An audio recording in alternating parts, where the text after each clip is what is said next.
అంబేద్కర్ కోనసీమ జిల్లా అయినవిల్లి మండలంలోని పలు గ్రామాల్లో ఎమ్మెల్యే గిడ్డి సత్యనారాయణ పర్యటించారు. వాడవాడకు మన ఎమ్మెల్యే గిడ్డి కార్యక్రమాన్ని ఎమ్మెల్యే గిడ్డి సత్యనారాయణ ప్రారంభించారు.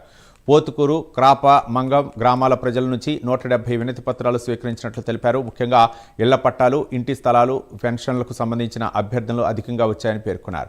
ప్రతి వినతిని జాగ్రత్తగా పరిశీలించి సమస్యలను త్వరితగతిన పరిష్కరించేందుకు తగిన చర్యలు తీసుకుంటామని ప్రజలకు ఎమ్మెల్యే హామీ ఇచ్చారు.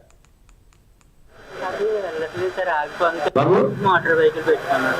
ట్రైసైకిల్ ఇద్దరు పిల్లలు ఏం కాదు తప్పుడు వచ్చింది కదా.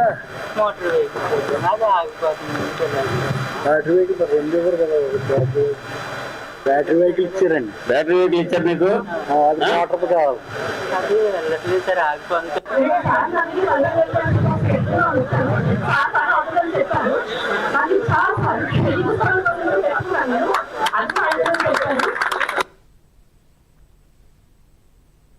ఈశాన్యంలో ఉన్నటువంటి అయినవిల్లి మండలంలో పొట్టిలంక, కొండకుదురు ఈ గ్రామాల్లో మొట్టమొదటిగా ప్రారంభించినటువంటి వాడవాడకు మన ఎమ్మెల్యే గిడ్డి అనే కార్యక్రమం ద్వారా వచ్చినటువంటి అర్జీలను పరిశీలించిన తర్వాత కొండకుదురు గ్రామంలో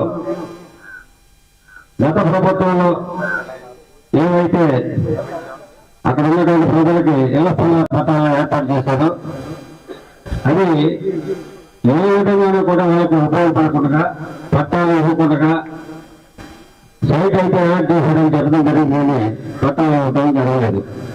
ఈ విషయాన్ని ఆ రోజు వాడవాడకు మన కార్యక్రమంలో నా దృష్టి తీసుకొచ్చినటువంటి సందర్భంలో వీటిని మన మండల ఎంఆర్ఓ గారికి ఈ విషయాన్ని తెలియజేస్తే ఎంఆర్ఓ గారు ఎంతో శ్రమించి ఈ విషయాన్ని ఈరోజు ఈ 10 మందికి పట్ట